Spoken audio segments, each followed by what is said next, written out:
अब मैं तेरे ऊपर ऐसा बाउंसर डालूंगा कि तू रात को सोते समय भी हेलमेट पहन के सोएगा।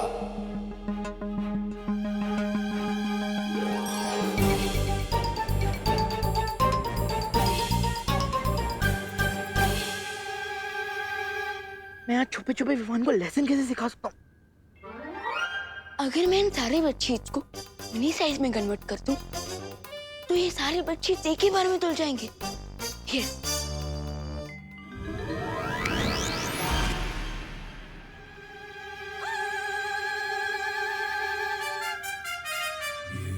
मैं इतना छोटा कैसे हो गया?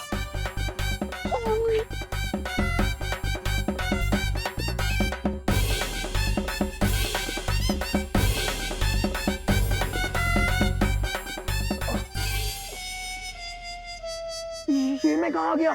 लगता है तो मेरी सही में वाली धुलाई होने वाली है, वो भी सूरमा डिटर्जेंट पाउडर से। कोई तो बचाओ, हेल्प मम्मी।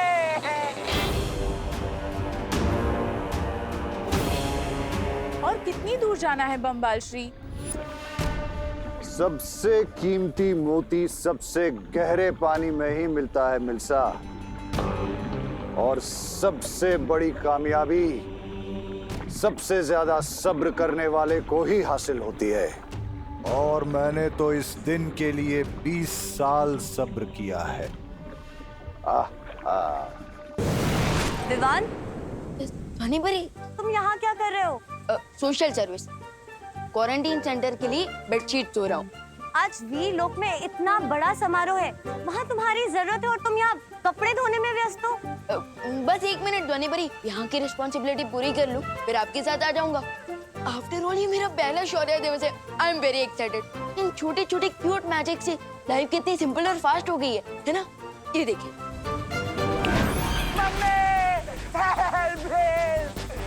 कोई तो मुझे मशीन से बाहर निकालो। विवान, मुझे किसी की आवाज सुनाई दे रही है। अरे फिक्र नॉट ध्वनि परी, ये वॉशिंग मशीन की आवाज है। धुल गए कपड़े।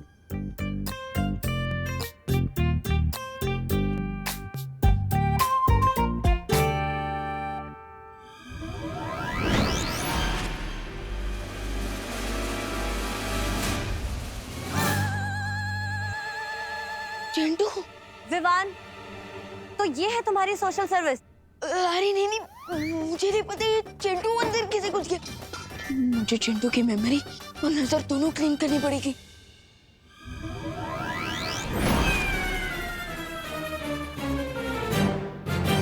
आई एम सॉरी चिंटू। विवान, तू मुझे सॉरी क्यों बोल रहा है? और मैं तेरे घर पे क्या कर रहा हूँ? मैं इतना थका हुआ फील क्यों कर रहा हूँ? लगता है मुझे थोड़ी देर सो जाना चाहिए।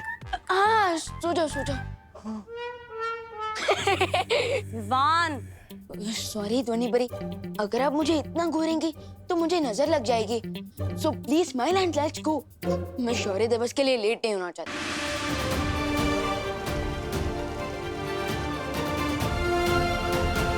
वीरलोक के मेरे साथियों, आप सभी को शौर्य दिवस की बहुत बहुत शुभकामनाएं। भैया, सो आप यहाँ थे, शौर्य दिवस की तैयारियां करवा रहे थे। अब हाँ विवान, अब धरती लोक पे तुम सोशल सर्विस कर रहे थे, तो मैं यहाँ पे वीर लोक सर्विस कर रहा था। हर वर्ष की तरह हम शौर्य दिवस की शुरुआत शक्ति मशाल को प्रज्वलित करके करेंगे। ये शक्ति मशाल वीरलोक की अच्छाई की शक्ति का प्रतीक है, और इसे प्रज्वलित करने के लिए मैं बुलाना चाहूंगा बालवीर को। विवान, शौर्य कौन से बालवीर की बात कर रहे हैं? आई थिंक इस बार दोनों बालवीर को कह रहे हैं। ओह, हाँ।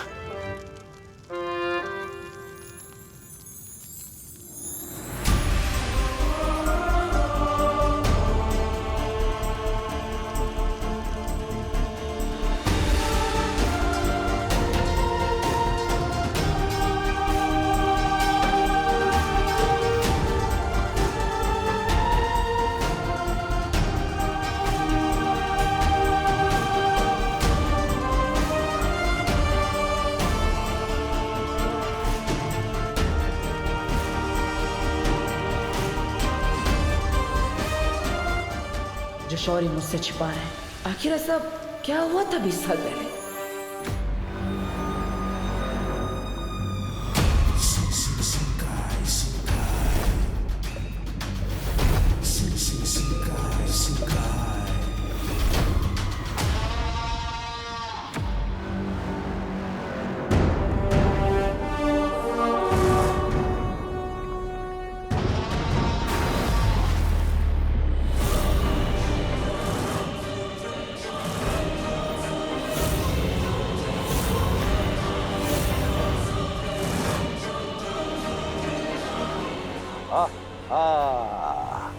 तुम्हारा इंतजार खत्म हुआ मिल्सा।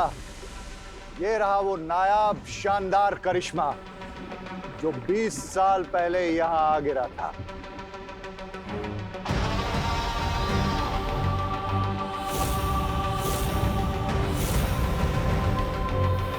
ये क्या है बम्बाल श्री? इतना बड़ा अंडा व्हेल का है? वेल अंडे नहीं देती मिल्सा। ये अंडा नहीं है, किस्मत का खजाना है। वैसे तो अंडे से जिंदगी मिलती है, लेकिन इस अंडे से मिलेगी मौत। मुझे किसी तरह पता करना होगा कि आखिर हुआ क्या था, किसका वध किया है शौर्य ने, और दमनासा ने ऐसा क्यों कहा कि मैं अपने माता पिता के गुनहगारों का अनुयायी हूँ। भैया वो देखो वहाँ पे। हाँ।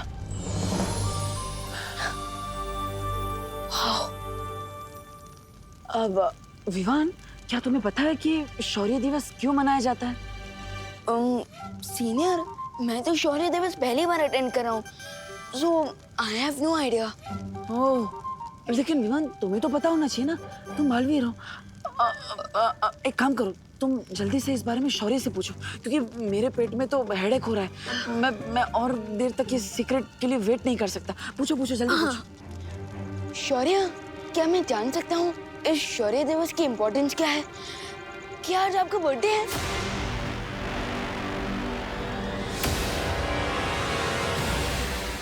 लेकिन बम्बाल श्री, आपसे एक बात पूछनी है। ये अंडा तो यहाँ 20 सालों से पड़ा होगा, तो फिर आज के दिन में ऐसा क्या खास है जो कल नहीं था? क्योंकि 20 साल पहले आज ही के दिन मेरी मुलाकात हुई थी वीरलोक के जयकाज। आज से 20 वर्ष पहले की बात है। वीरलोक में एक बहुत ही निपुण रसायन विशेषज्ञ हुआ करता था। रसायन? भैया, रसायन मतलब? केमिकल में एक्सपर्ट साइंटिस्ट, ऐसा कुछ। वीरलोक के फूल पौधों का इस्तेमाल करके वो रसायन शास्त्री कई तरह की दवाइयां और चमत्कारी तत्व बनाया करता था। उसका नाम था जयकाज। जयकाज तंग आ चुका था शौर्य के शराफत भरे बेकार भाषणों से। शराफत होती ही है तकलीफ देने वाली चीज। मुझे तो शराफत को देखकर घिन आने लगती है। उसे भी आने लगी थी। शराफत सपनों के आड़े आ जाती है, और जयकाज सपने देखने लगा था मेरी तरह। गलत राह पर चलने लगा था जयकाज। पहली बार कोई दिलेरी का काम करने जा रहा था जयकाज। अपने घमंड में चूर जयकाज ने एक कवक नाम के जैविक हथियार का निर्माण किया, जिसके इस्तेमाल से वो इस धरती को 2020 में पूरी तरह से नष्ट करके धरती पे राज करना चाहता था। लेकिन इससे पहले कि वो कोई बढ़िया काम कर पाता, शौर्य की बुरी नजर पड़ गई उस पर, और जयकाज को अपने कवक और 2 छोटे बच्चों के साथ वीरलोक से भागना पड़ा। और वीरलोक से भागने के लिए जयकाज ने इस जहाज का इस्तेमाल किया।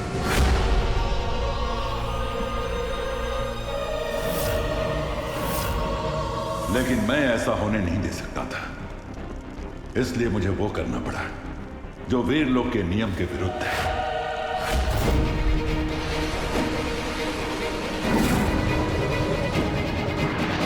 जयकाज ने कभी नहीं ये सोचा था कि वो अच्छाई का पहरेदार शौर्य, जो सबको शराफत का पाठ पढ़ाता है, वो खुद जयकाज पर पीछे से हमला करेगा।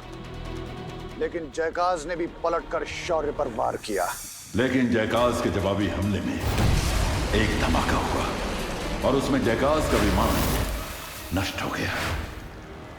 जयकाज का एक बेटा विमान से फिसलकर एक रेगिस्तान में गिरा और उसका दूसरा बेटा जहाज के साथ यहाँ शिंकाई की गहराइयों में आकर गिरा।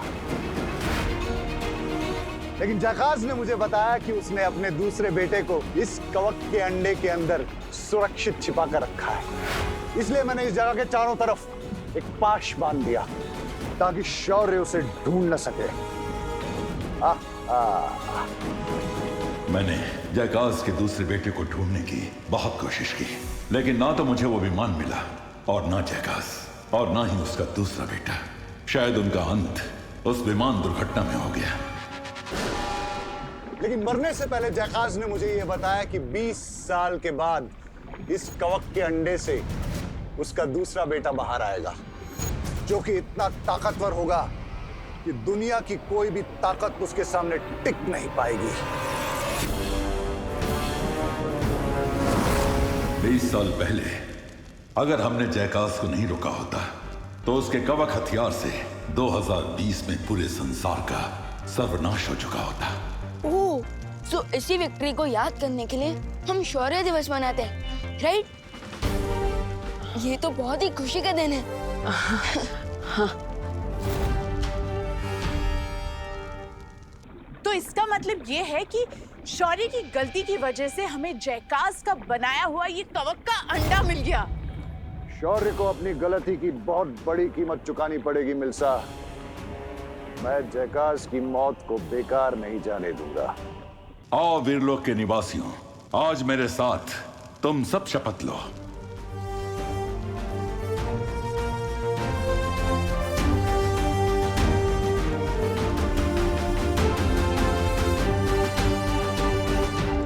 हम शपथ लेते हैं कि हम इस संसार में अच्छाई को हमेशा जिंदा रखेंगे।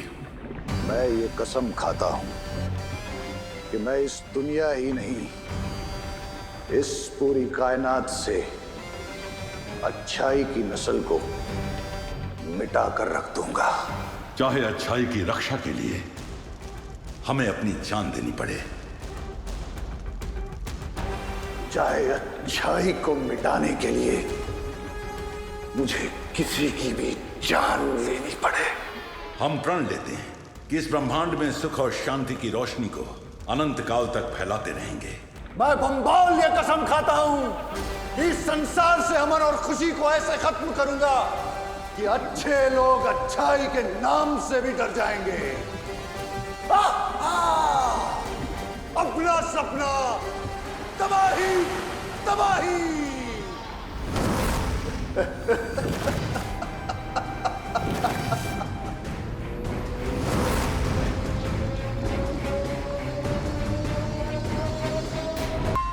दुनिया को तबाह करने का हमारा ये 20 साल पुराना सपना सच होने जा रहा है। वैसे बंबाल श्री, एक बात बताइए, समुद्र की गहराइयों में जहाँ 1000 हाथियों के बराबर का वजन होता है, वहाँ 20 साल से पड़ा हुआ ये कवक का अंडा फूटा नहीं, तो इसे हम कैसे फोड़ेंगे? तुम्हारे इस उम्दा सवाल का मैं तुम्हें एक शानदार जवाब देता हूं मिल्सा, और जवाब सिर्फ 3 लफ्जों में है। लिम्पार का वार।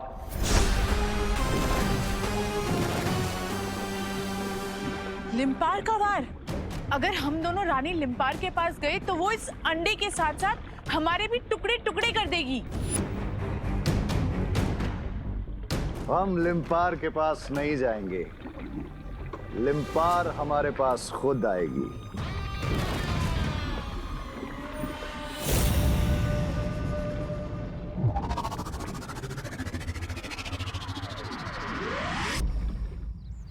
जो देबू भैया, शौर्य दिवस तो बहुत ही अच्छे से पूरा हो गया और आपने शपथ भी ले ली। सो अब शौर्य ने मुझे एक रिस्पॉन्सिबिलिटी दी है जिसे पूरा करने की अब मेरी बारी है, और वो ये है कि मैं आपको बालवीर की शक्तियां लेने के लिए रेडी करूंगा। हे भगवान, अब ये कौन सी नई मुसीबत आ गई? ओह, यानी कि आज से तुम मेरे गुरु हो।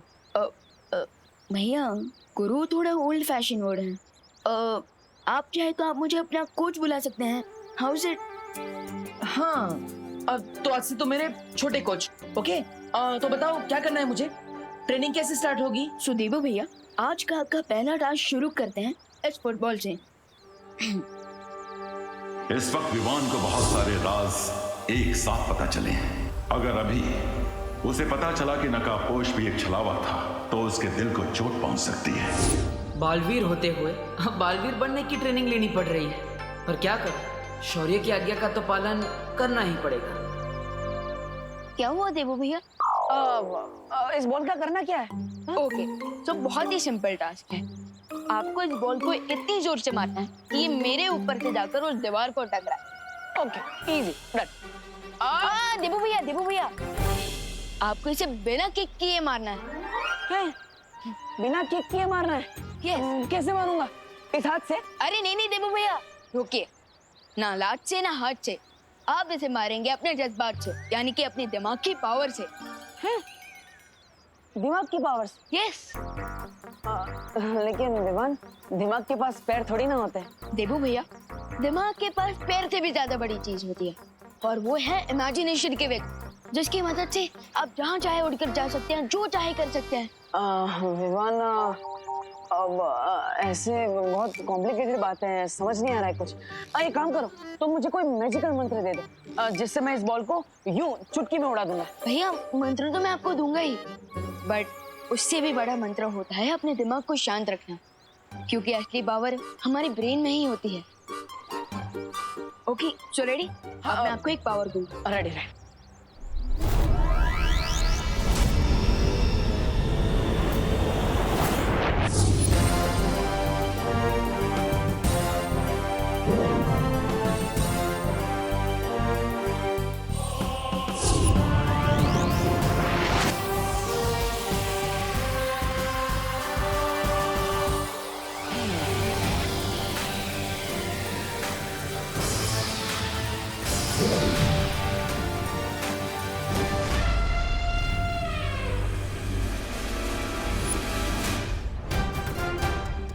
विवान, आज मैं तुझे नहीं छोड़ने वाला।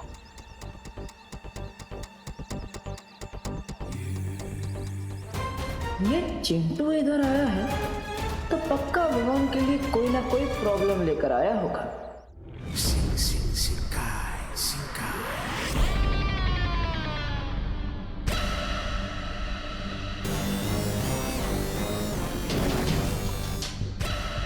वो रही रानी लिम्पार।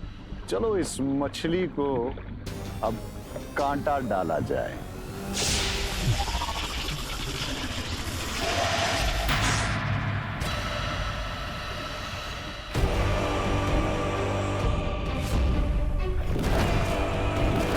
बम्बाल, यहाँ मेरे इलाके में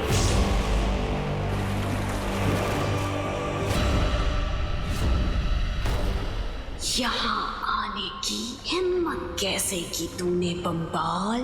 वो क्या है ना रानी लिम्पार कि मैं यहाँ से जा रहा था तो फिर मैंने सोचा कि क्यों न रुककर तुम्हें ये बता दूं कि तुम इस समंदर की सबसे बदसूरत मछली हो। देखो, झूठ नहीं बोलूंगा लिम्पार, लेकिन तुम्हें देख के जी कुछ खराब सा हो जाता है। दिल करता है कि आंखें निकाल के इस समंदर के पानी में धो लूं।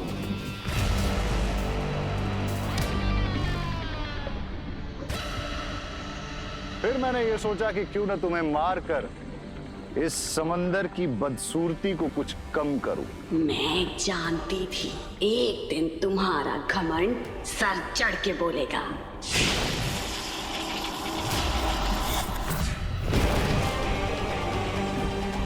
लो, मरने में भी इतने नखरे। अरे कभी तो कोई काम बिना चिड़े किया करो। ये पहली और आखिरी चेतावनी है, लौट जाओ यहाँ से।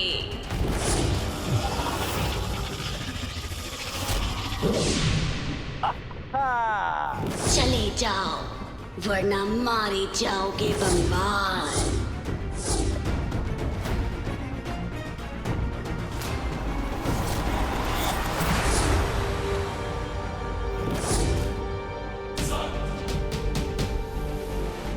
लिम्पार का गुस्सा बढ़ता जा रहा है। अब मैं इसे अपने इलाके में ले जाकर अपना मकसद पूरा करूंगा। छी छी छी लिम्पार, इतना कमजोर वार। ये पूंछ पे कुछ मोम लगा रखा है क्या? धार को और तेज करो लिम्पार। फंस गई लिम्पार कांटे में।